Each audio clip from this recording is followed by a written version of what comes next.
Hey, so it's Monday afternoon. I was kind of daylight savings time maybe threw me up a little bit this morning. It's 1 in the afternoon, but yeah, I'm still sipping my last cup of coffee for the day. So I thought I'd go ahead and see if I get revved up enough for this to be a decent uh, hello. You can call the videos whatever. It's not if it's perceived as a show, that's cool. My perception personally is that I'm not doing a show, even though it comes off like that for me. I'm just doing my thing. And that's why it's fun and I'm still doing it. So, some music to talk about, primarily.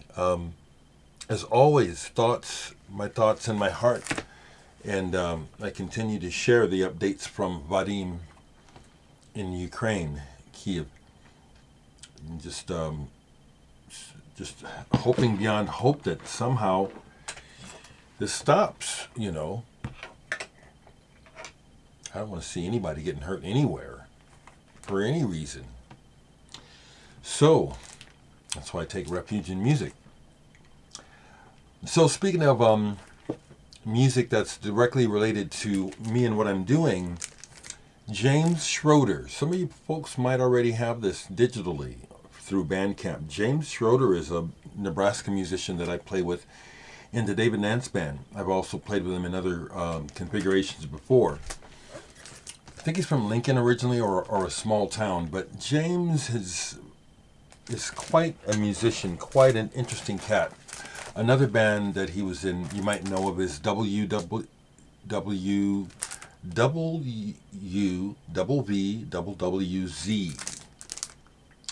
The Trusted Language was the album they put out on Saddle Creek Records, was it? Yeah. Back in 2013. This is worth checking out if you don't know it. Very interesting. Teal and James and the bunch, just doing some kind of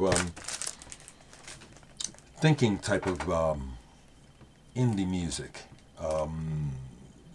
Yeah, every time you listen, it's kind of like you have to kind of think, what's up here, And lyrics are important. Yes, they are, to what they're doing. This is instrumental, and I just love this. This is, you got to get this. It's a limited edition, numbered only 300 copies. And the A side is like a suite, and it brings to mind Ennio Morricone's spaghetti western themes. His guitar. Ooh, man, this is really very cool. And I like the way that James allows his individuality to soar above the obvious Midwesternness of this music.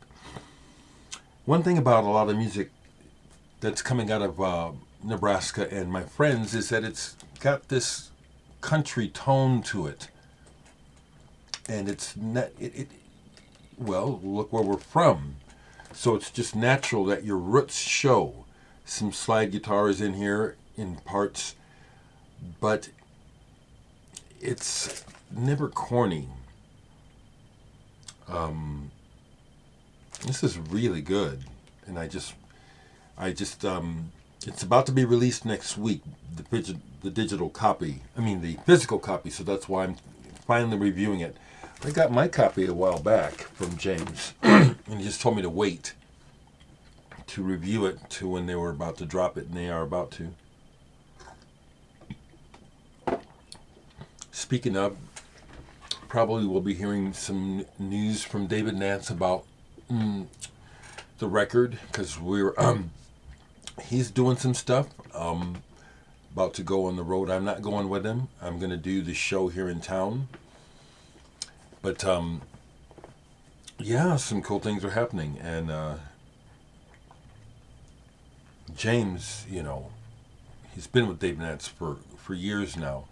They really do work very well together, and I'm happy to be involved with that.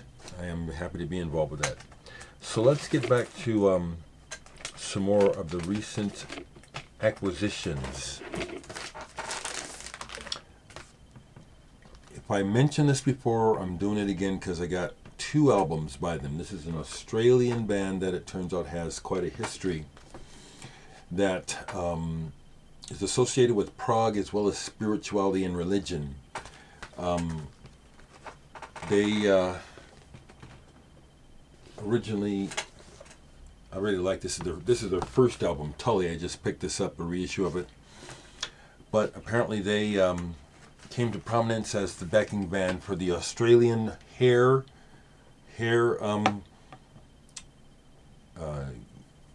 company with John Sangster. And one of the central characters that started the band Tully while they were going.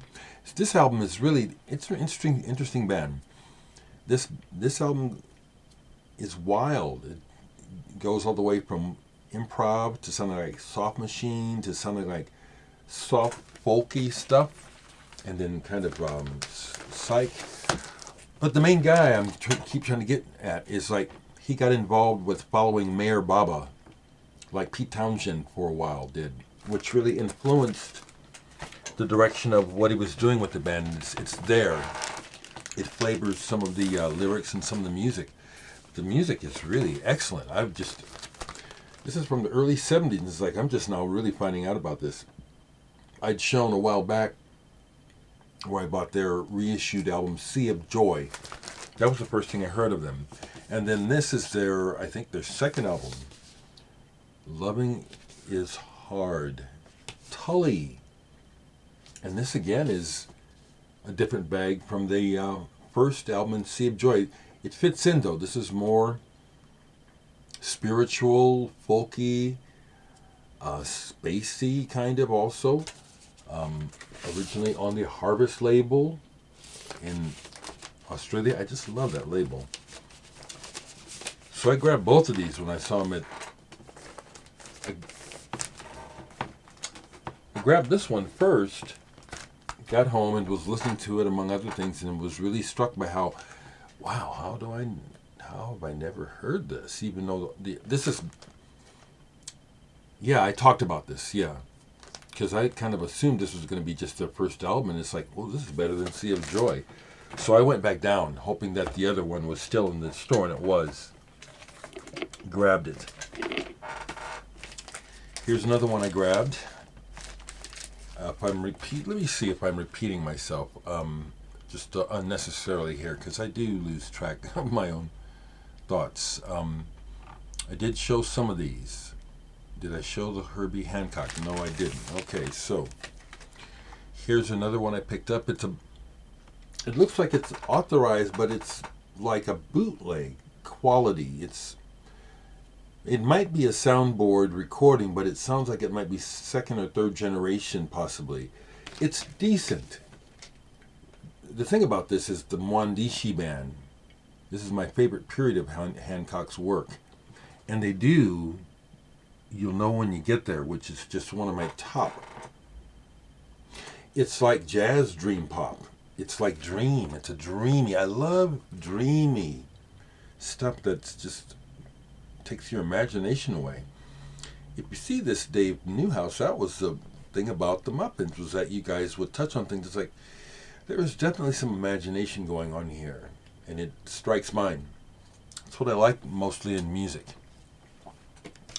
And this is really a wonderful performance. Just 2 tracks, and it's a decent pressing. I knew I was taking a chance when I bought it because they hadn't listened to it in the store. Not unhappy. Okay, here's the latest that I know of from Makaya McCraven. He is now on Blue Note. And this is Boss. Deciphering the Message. This is like a velvet glove to me, the way that it wraps around you. And the rhythms, the grooves, the very Jeff Parker and the other folks with their subtle solos and statements on top of the grooves. This is wonderful. Makaya McCraven, Deciphering the Message. Very, very good. I was glad to find out that this apparently is a legitimate release, because I'm not into bootlegs, but I do like what I like. It's the Chameleons live at the Camden Palace. Mark Burgess & Co. Now this is, recording-wise, even further down than the Herbie Hancock. The sound quality on this is not the best, but the intensity, this is a really intense performance.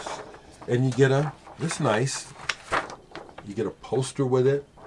It's a double album, 2 different color vinyl. Love the Chameleons, and people lump them in with shoegaze and dream pop. I just thought they were just fucking righteous. It's on CD as well. As some of you know, I got to play with Mark. Decent cat. But this is just some of the best heartfelt music that I've ever heard. And then the other album is on pink, kind of. Great package. So by all intents and purposes that I can see going to the website and on Discogs, this is legit. I definitely like it when the artists benefit. They're the ones, as opposed to the middlemen. Of course, you spend your money to get this product out. There's that aspect of it. But don't forget the artists. That happens way too much. Still to this day. A duo that I had, when I see the MV and EE, it's like, I have something probably on the comp. When I see it, it's like it always catches me. It's like, I think they're good. So this was used at Grapefruit. It's Matt Valentine and Erika Elder, MV and EE. Fantastic string music. Ragas and Blues.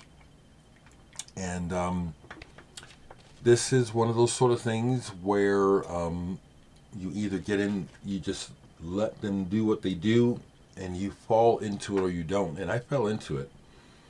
Ragas and Blues is what they are. And yeah, I think the cover and the color, this is what it sounds like. I was hoping it would. I forget who sent this to me, but I pulled this recently.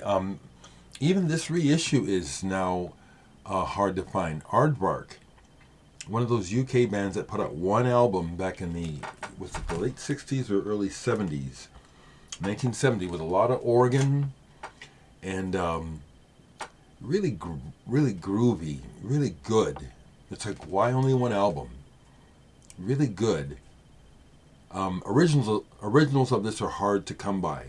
I've never owned one, and it's one I'd like to. Another one from my Grapefruit. Here's one that I had. It's been there for a while, and I said, wait, let me get this.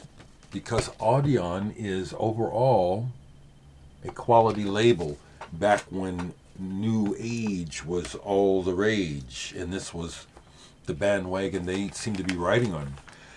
Wavestar, Moonwind, a duo. And this is more good than cheesy. It has some of that stuff that has dated, that verbally kind of arpeggiated sort of thing, where you can tell that folks have listened to a lot of Tangerine Dream, or maybe I'm making an assumption, but this is pretty good. It's pretty good. I think about the comments and some of the things that people ask, but when I'm not playing the stuff, it's like digging it out to make sure I cover things can be daunting. what I'm thinking of in particular is jazz guitar. I've been listening to much jazz guitar lately, you know. One of my favorites, you know, is Alan Holdsworth, but he's not just jazz. But when it comes to straight jazz, I can grab these right quick.